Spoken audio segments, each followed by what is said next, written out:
Bueno, un saludo a todos, ¿qué tal? Buenos días. Bueno, estamos aquí de nuevo Samuel y yo. Muy buenas, Samuel, ¿qué tal? Buenos días, ¿qué tal? Pues nada, Con un día brillante. bueno, aquí en Sevilla igual, ¿eh? Después de esta semana pasada de lluvias y tal, hoy está haciendo un cielo que Justo. no es normal. Bueno, pues vamos a darle otra vez caña a los mercados. La idea es hablar en una primera parte, Samuel, de cómo está la actualidad macro, qué es lo que él ve que está encima de la mesa. Y luego hablaremos también de fondos y ETFs. La semana pasada hicimos un pequeño webinario gratuito para la gente de la newsletter, de la comunidad. Y, y también con motivo de un curso que vamos a impartir la semana que viene sobre inversión con fondos y ETF, ¿no? Que es una temática, yo creo, muy interesante que tiene muchas chichas que comentar. Entonces, bueno, Bastante. yo creo que podemos hablar luego al final, para finalizar el encuentro de ahora, de, bueno, qué cositas comentamos en ese webinario gratuito y sacar alguna idea. Perf- Pero bueno, Perfecto. empecemos por partes, ¿no? Como diría... Bueno, ya que el destripador, ¿no? Vamos a Exacto. empezar por partes, ¿no? Bueno, Bueno, cómo ves el mundo? a ver cómo veo el mundo. Yo lo que te voy a decir es lo que teníamos esta semana de datos macro que nos puede hacer alterar los mercados. Aunque, sinceramente, a priori tampoco es que haya nada que nos los altere, pero ya sabes que esto, pues, como no tenemos la bola de cristal, puede salir por cualquier sitio. Ah, no estamos pobres de datos macros, tenemos algunos en esta semana. La primera que tenemos en Estados Unidos es el miércoles, el PMI manufacturero.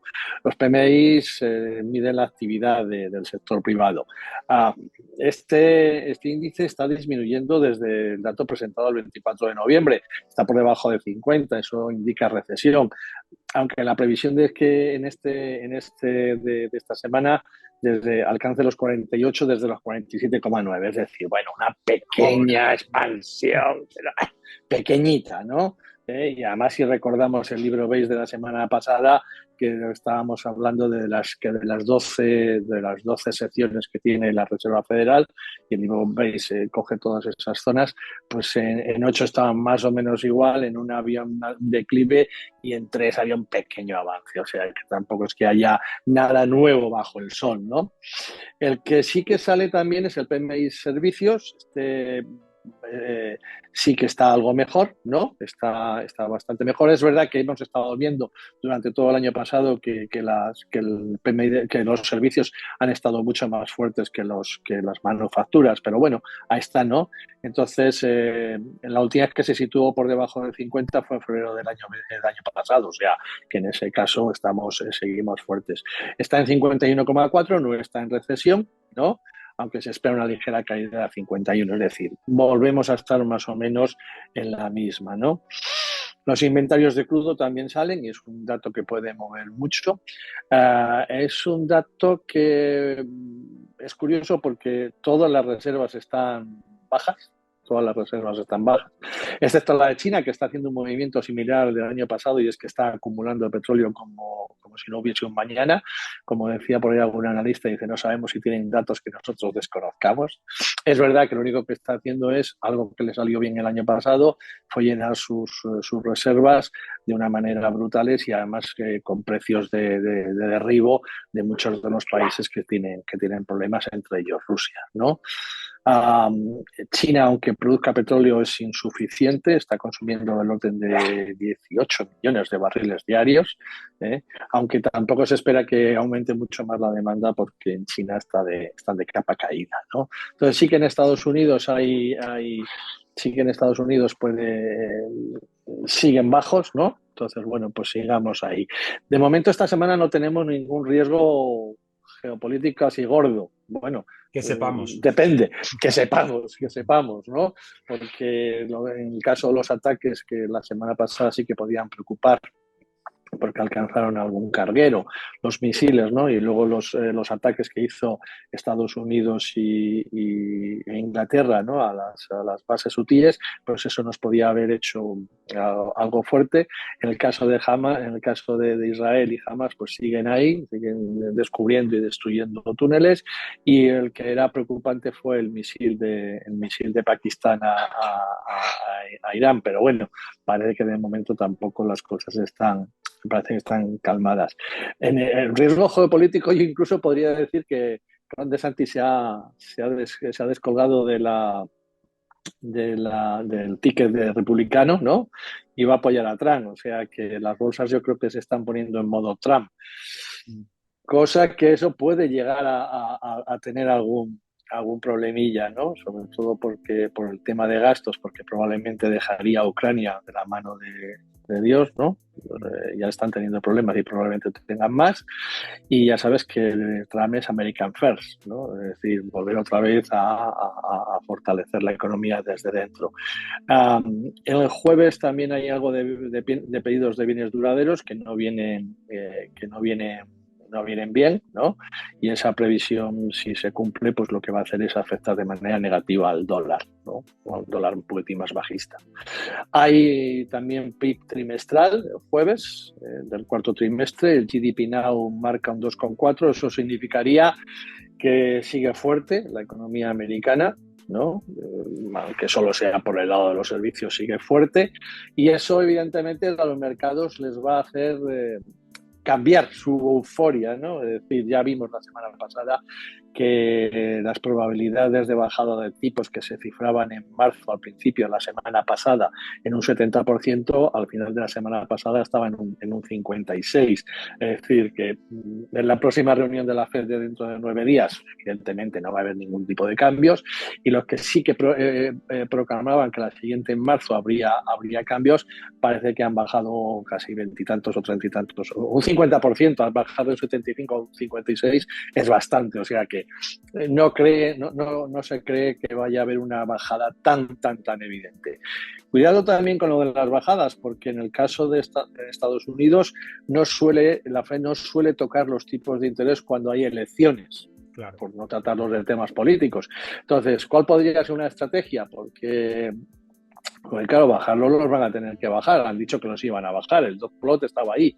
¿Cuál podría ser una estrategia? Pues que en junio o julio haya una bajada, ¿no? Y luego ya en el mes de noviembre, que las elecciones son el 5 y la reunión de la Reserva Federal ya estaría después de las elecciones, pues que en noviembre y diciembre hiciese otro ajuste.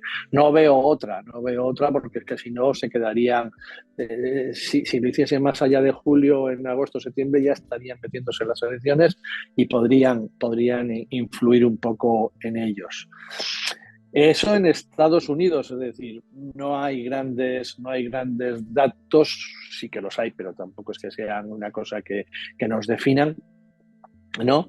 Y yo esperaría una semana de momento tranquila. Está un poquitín anodina la bolsa, ¿no? Sí. Las TIRES han estado repuntando, que eso es malo siempre para la bolsa, ¿no? Y luego, claro, en Europa también tenemos los PMIs, ¿no? También tenemos, porque salen siempre juntos, tenemos PMI manufactureros, y aquí sí que estamos bien, ¿no? Porque aunque el noviembre tuvimos el punto más bajo en 43,1, ahora se esperan 45, seguimos en recesión, pero ya está, o sea que no hay.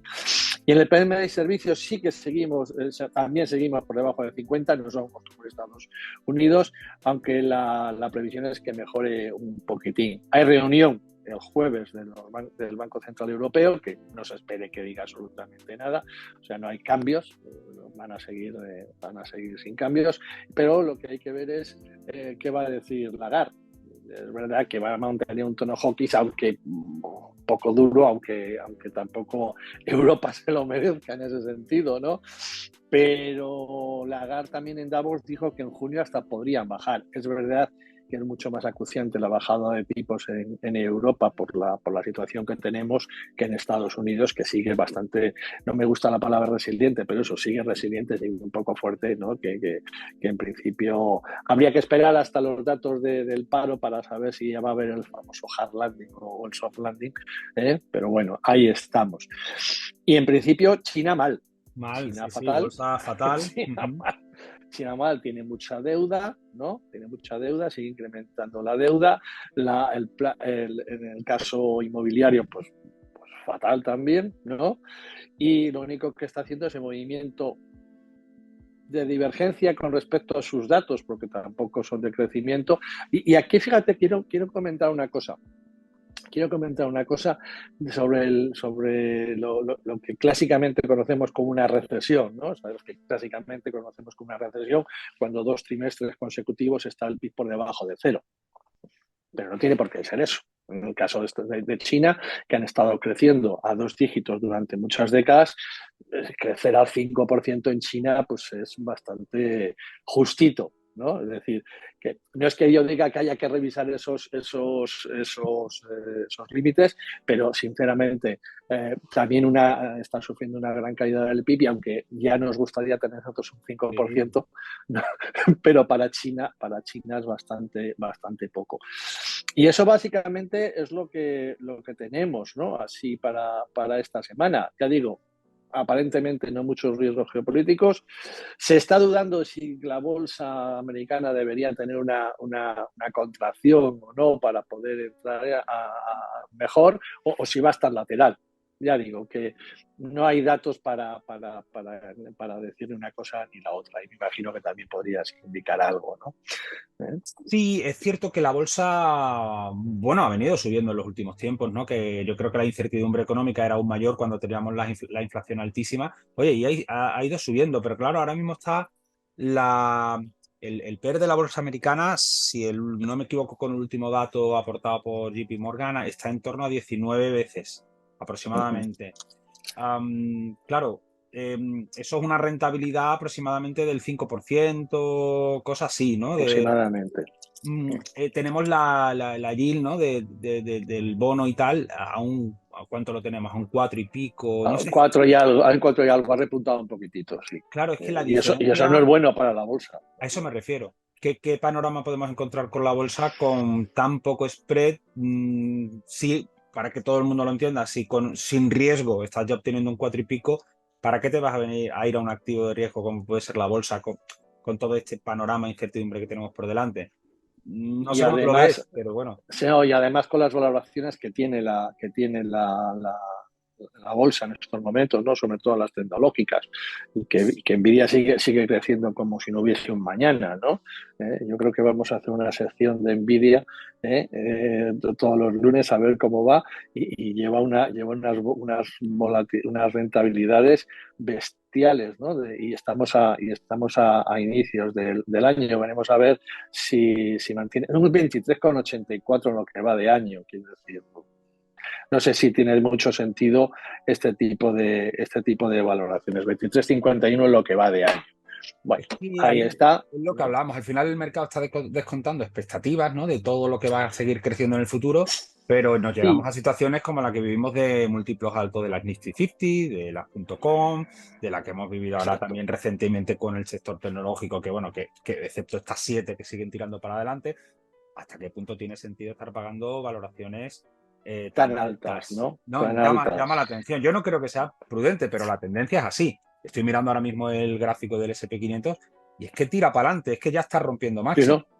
Que sí, que O sí, sea que, que, que- que aparentemente no hay nada que haga tirar hacia arriba, pero bueno, ¿cuál es el pues PER ahí de está, ¿no? Nvidia ahora mismo? Lo voy a mirar, no sé si Pues lo no, miro ahora no, mismo. el 78,55. O sea, 78,55 el PER, que no deja de ser un múltiplo sencillito. Lo que está diciendo el mercado es que espera, bueno, está pagando en 70 años, espera recuperar la inversión, ¿no? Siempre que todos los Ya, beneficios ya, por supuesto, si lo mantengan, ¿no? tenemos Pero claro. 70 años, no sé, la verdad es que llama mucho la atención. La única manera No que sé. sostiene es porque efectivamente esperan que el crecimiento de las ventas y de negocios Sí, sea a ver, extraordinario y realmente el tiempo de a, recuperación sea menor. a ver, Pero este es un growth puro y duro porque no tiene rentabilidad por dividendos apenas, pero sinceramente me parece que por mucha tecnología que tenga y mucho avance, está avanzando demasiado y ya sabemos que si subes mucho la caída será probablemente un es, poquitín es que más, más dolorosa. ese es el tema. El problema de crecer tanto o de que se esté pagando tanto por el negocio es que cuando viene la corrección viene de manera muy abrupta. Entonces, entrar en una valoración muy exigente puede hacer que en los próximos 2 años estés perdiendo un 50 o un Exactamente, 60%, si no más, exactamente, aunque luego sea una gran compañía y se asiente en el exactamente. mercado y siga generando negocio. Pero bueno, sí, está claro que las 7 magníficas están distorsionando mucho el mercado, pero bueno, tiran de la economía, ¿no? Como leía el otro día también, es que hoy día nos levantamos y utilizamos el iPhone. Que tiene Sí, y tecnología que tiene procesadores de Nvidia. Vemos sí, Netflix, exactamente. No, y compramos por además, Amazon, es que está en nuestro día a día. Además, Nvidia lo que tiene fuerte es que los procesadores que tienen se utilizan mejor para la inteligencia artificial que no los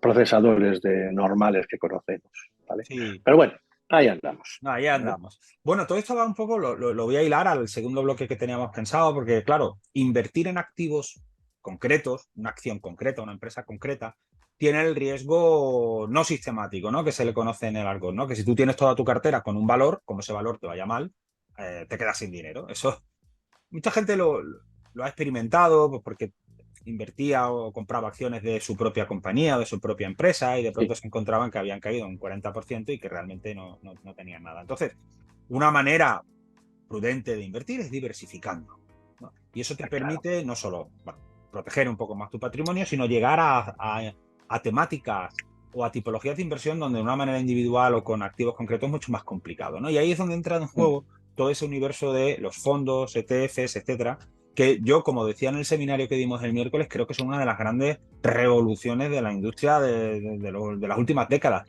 porque permiten que cualquier inversor minoritario y profesional también, ¿no? Evidentemente, pero con su institución pueda invertir en China, pueda invertir en una temática concreta, pueda invertir por factores, pueda invertir a bajo coste, pueda invertir en un gestor que confía porque lo hace muy bien.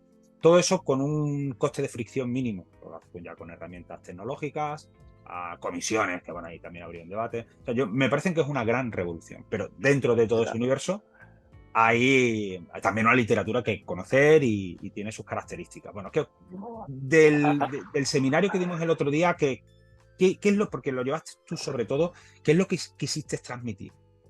A ver, lo que quise transmitir primero es que lo que tú dices, hay que diversificar y además me da igual que sea gestión activa que gestión pasiva, y además lo que estaba comentando, gestión pasiva como tal, es a ver, siempre que tengo que elegir un índice ya estoy haciendo una cosa activa, o Sí, sea que pasivo, ¿no?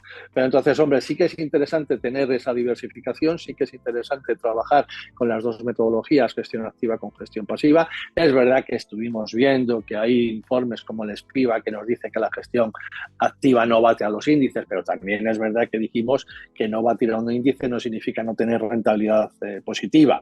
¿No? Pues, o sea, si el Standard & Poor's está subiendo un 15 y mi fondo sube un 14, pues oye, pues bendito sea, que no está nada mal, ¿no? Entonces sí que es necesario tener las dos metodologías, tanto gestión activa como gestión pasiva. Es verdad que dijimos en el fondo que si tenías un gran capital, ¿no? Pues y a más corto plazo, pues te deberías ir a los fondos de inversión, porque aunque tengan unas comisiones mayores, sí que suelen ser activos.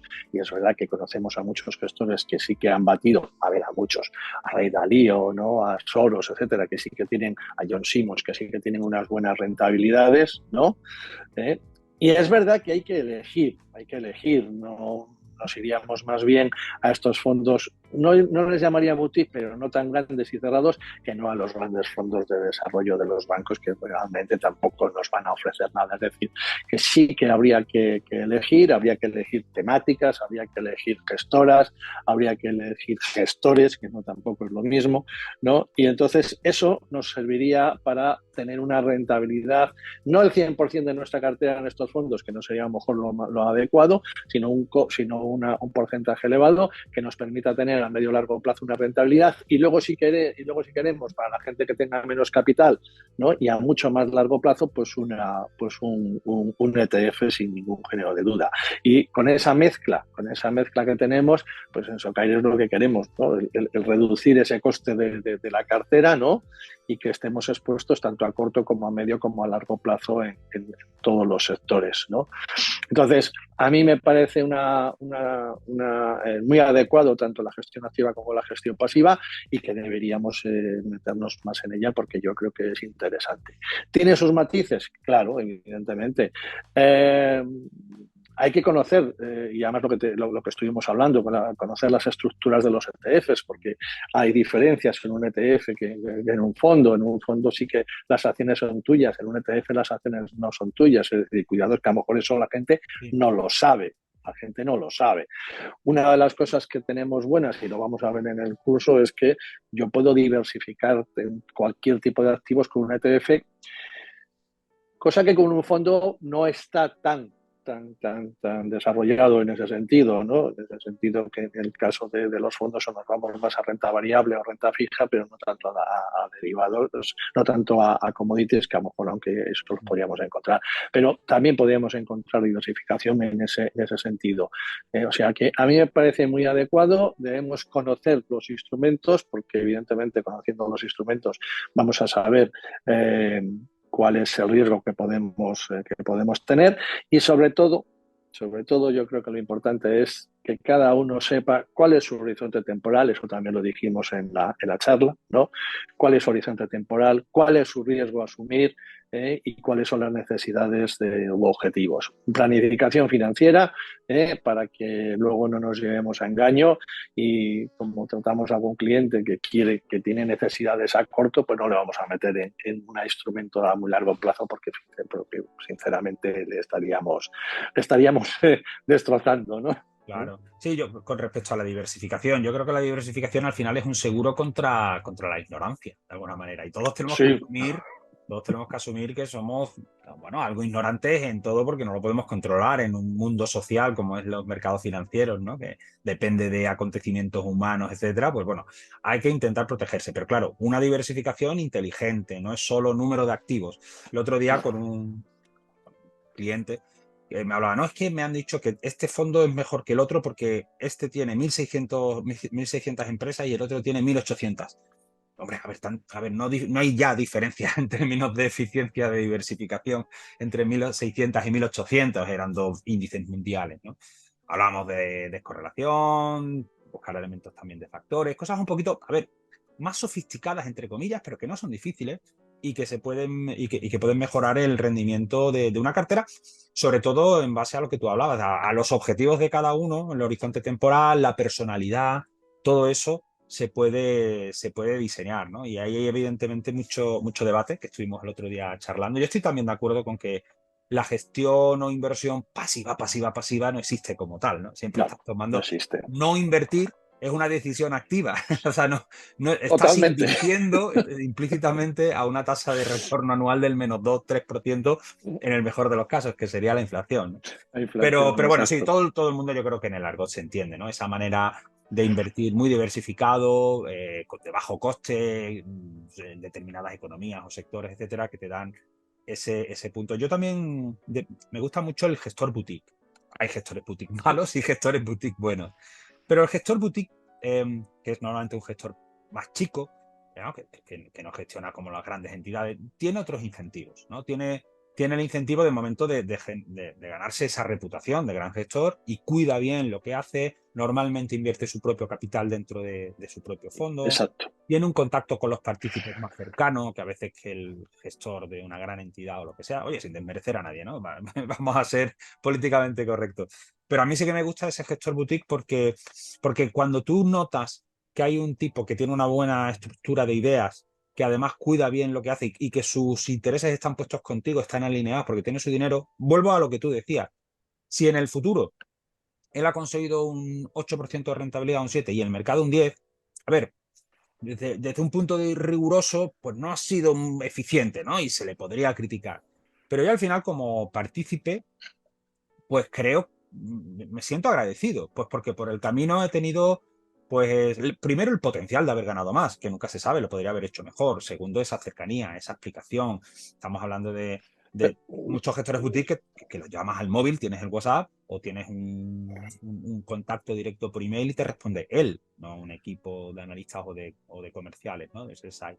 Entonces, no Pero, sé, eso me gusta, ¿no? pero Es un tema también. fíjate que el problema del fondo de inversión, y eso lo veremos, es que es su política. Es decir, siempre tienes que estar invertido, siempre tienes que estar largo. Y dices, ostras, espérate, que es que a lo mejor no me interesa. O sea, cuidado que en ese sentido el fondo de inversión decimos, es bueno, sí, pero en momentos alcistas, pero en momentos bajistas, cuidado que tengo que estar ahí. Mm. Y prefiero un fondo cerrado que no un fondo abierto, porque si hay un fondo abierto y me entran, no sé, 40 millones de suscripciones tengo que comprar aunque esté el mercado cayendo. O sea que también eso es muy ingrato, ¿no? Entonces, bueno, pues todo ese tipo de cosas hace que si conocemos los instrumentos, pues tengamos más capacidad para poder invertir. Y luego la fiscalidad, no nos Sí. olvidemos de la fiscalidad. ¿no? Y hay que entender que un ETF no es lo mismo que un fondo de inversión. O sea, bueno, pues todas esas cosas yo creo que las vamos a ir comentando, ¿no? En el curso y que Eso creo que es es. interesante que la gente tenga esos conocimientos. Quería cerrar el encuentro de hoy con esa pequeña cuña de publicidad, ¿no? Que es el curso que vamos a realizar la semana que viene, lunes, martes y miércoles, curso concentrado en 3 días, hora y media, 2 horas de sesión cada uno, o sea, es decir, en 5 o 6 horas.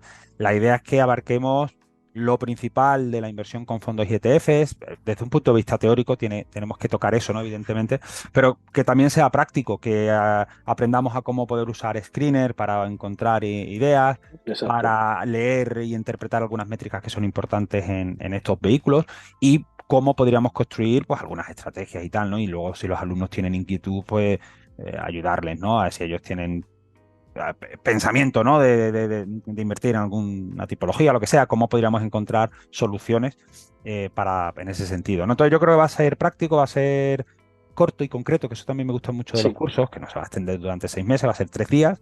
Lo grabaremos, lo pondremos luego en el campus para que lo puedan revisar siempre que quieran. Y yo creo que, bueno, va a estar bien, ¿no? Y allí estaremos dándole caña y si salen temas adyacentes de debate y de reflexión y tal, pues los trataremos sin ningún tipo de problema. sin ningún tipo de problema. Bueno, pues poco más, Samuel, otra semanita más. El viernes nos vemos en Madrid. Vamos a por la semana y que no nos depare cosas raras, que no estén. Iba a decir el cisne negro, pero bueno, ya el cisne negro ha habido muchos cisnes negros, pero al menos que nos quedemos como estamos, ¿no? Pero eso Al que menos nos que nos quedemos quedemos como como estamos. estamos. Estamos ya en una edad que con que nos quedemos como estamos, ya, yo ya me conformo. No quiero Más más que novedades. suficiente. Espero que sí. Bueno, Samuel, buena semana y Pues buena venga, semana a hasta la todos. semana que Muchas viene. gracias a Chao, todos. hasta Chao, luego. chao. Adiós.